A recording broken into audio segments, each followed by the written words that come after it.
Hello प्यारे बच्चों, मैं हूं दिलीप सर, आपके अपने चैनल बेस्ट एग्ज़ाम पे आप सभी का एक बार फिर से स्वागत करता हूं। और आज ये जो अपडेट है वो है हमारे प्यारे प्यारे बच्चे क्लास 7 और 8 के लिए। तो क्लास 7-8 के बच्चों को जो एक्टिविटी टास्क स्कूल से दिया जा रहा है सॉल्व करने के लिए, तो उसका एक एक करके सारे सॉल्यूशंस आपको यहाँ पर मिल जाएंगे।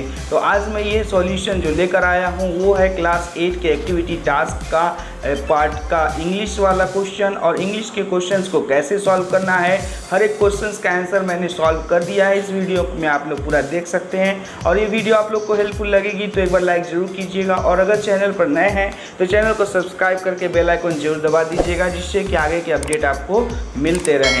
तो चलिए बढ़ते हैं बेस्ट एग्जाम के साथ और देखते हैं आज की वीडियो, जिससे कि आपको पूरा कंप्लीट इन्फॉर्मेशन मिल जाए।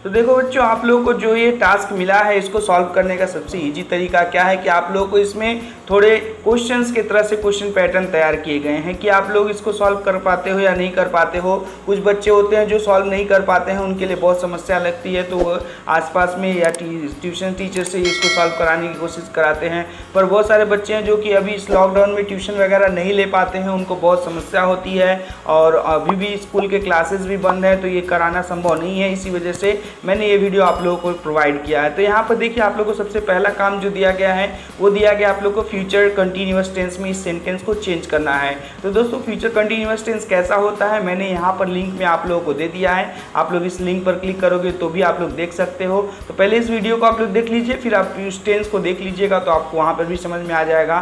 तो इस टेंस को पहले चेंज करने का तरीका जो है एक एग्जाम्पल दिया हुआ है, इस एग्जाम्पल के माध्यम से हम लोग सॉल्व कर सकते हैं। तो पहले जो क्वेश्चन दिया हुआ है देख लीजिए, the student will shout when the teacher come. इसका आंसर होगा the student will be shouting when the teacher comes. ठीक है। और वहीं अगर सेकंड क्वेश्चन की बात करें तो the girls will dance on the stage in the evening.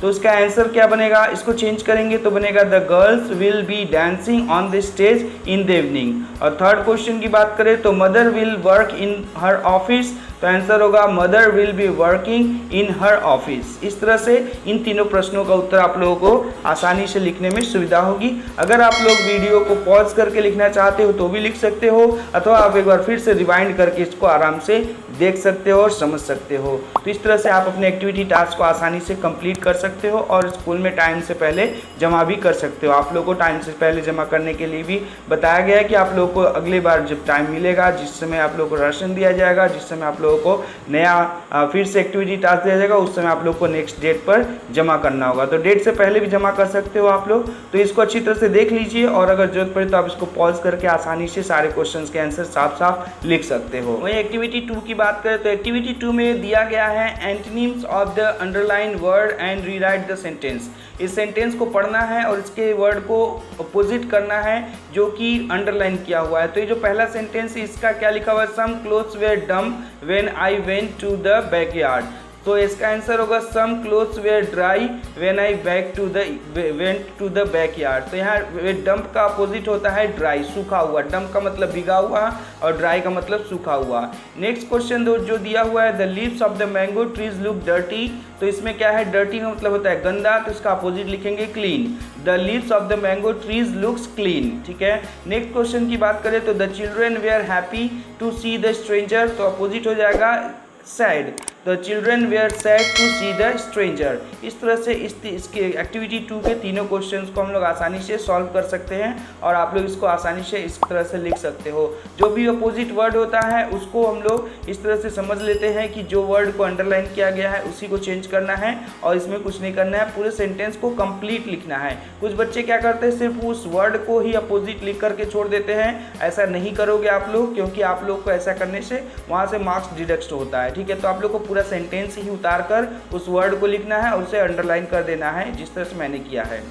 Next activity की बात करें तो एक्टिविटी 3 जो है उसमें आप लोगों को दिया गया है प्रीफिक्स और सफिक्स को ऐड करना।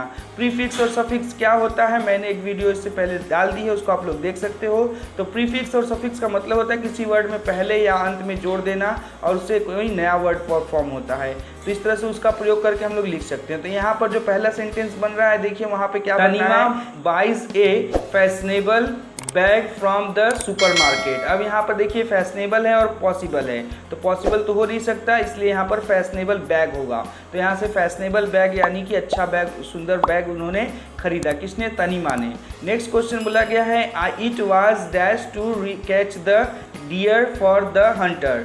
यहाँ पे बोला गया है कि एक हंटर यानी शिकारी के लिए हिरन को पकड़ना बहुत ही मुश्किल होता है, यानी पॉसिबल का अपोजिट क्या होगा? इम्पॉसिबल। ठीक है, इसमें आई एम इम्पॉसिबल कर देंगे तो ये सेंटेंस करेक्ट हो जाएगा। तो इसका उपयोग हम लोग किस तरह से करते हैं?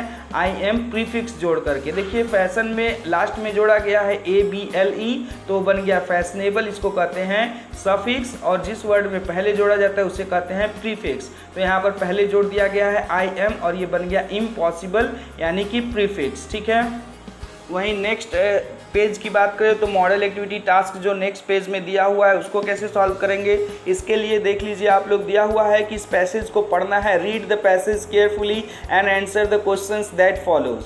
नीचे जो क्वेश्चन दिया गया है एक्टिविटी के हिसाब से उसको पढ़ करके सारे क्वेश्चंस के आंसर को देना है। तो पहले इस पूरे पैसेज को पढ़ लीजिए और समझ लीजिए, उसके बाद आप इसके सारे आंसर्स को दे सकते हैं।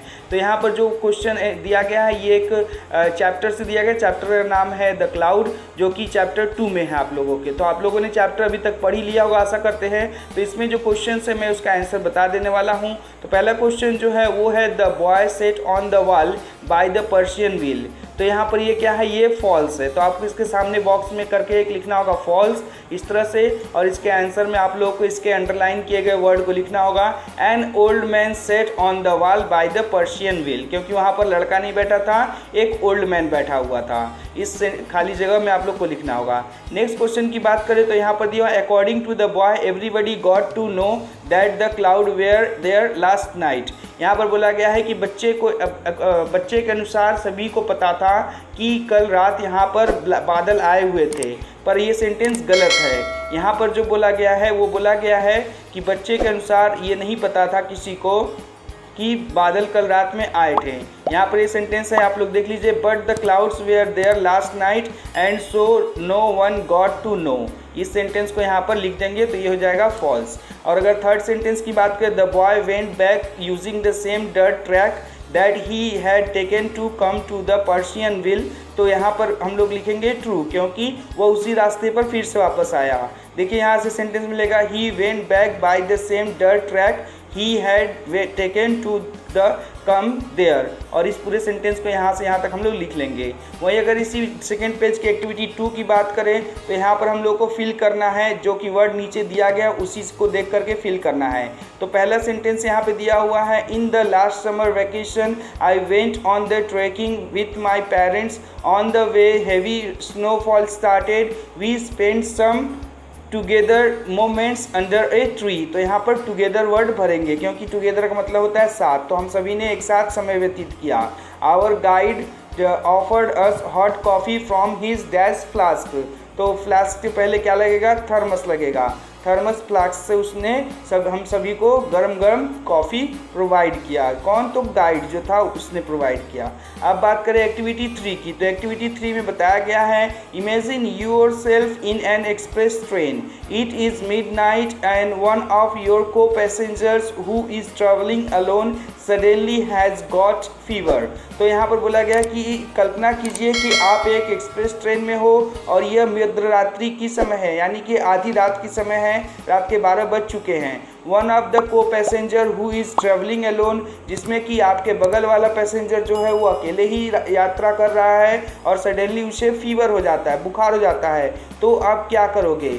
तो यहाँ पर मैंने इसके बारे में बताया है, बोला गया है now write in about 80 words on the what you should do to this moment. इस समय आप क्या करोगे उसे सहायता करने के लिए। तो इसके बारे में मैंने अगले पेज में देख लीजिए, आप लोग अच्छी तरह से पूरे डिटेल में लिख दिया है, जिसे देख करके पॉज करके आप लोग आसानी से लिख सकते हो। तो इस तरह से आप लोग ये पूरे वीडियो को देख लिए और इस सभी को समझ गए। तो दोस्तों अगले वीडियो में मैं एक बार नए अपडेट और नए चैप्टर, नए क्वेश्चन आंसर के साथ फिर से आ जाऊंगा। तो आज के लिए बस इतना ही। अगर ये वीडियो हेल्पफुल लगी हो तो एक बार लाइक जरूर कीजिएगा, और चैनल पर नए हैं तो आगे भी ऐसे ही आंसर्स को पाने के लिए इंग्लिश, हिंदी सारे सब्जेक्ट्स के आप लोगों को एक्टिविटी टास्क के आंसर यहाँ से मिल जाएंगे। तो चैनल को सब्सक्राइब करना बिल्कुल ना भूले। जैसे ही वीडियो अपलोड होगी आप लोग को नोटिफिकेशन मिल जाए, जिसके लिए आप लोग को बेल आइकन जरूर दबाना है और उसे ऑल पर क्लिक करना है। ठीक है, तो आज के लिए बस इतना ही। अगले वीडियो में फिर मिलता हूँ, तब तक के लिए this is Dilip sir signing off with best exam. Stay healthy and keep learning. Bye bye, take care.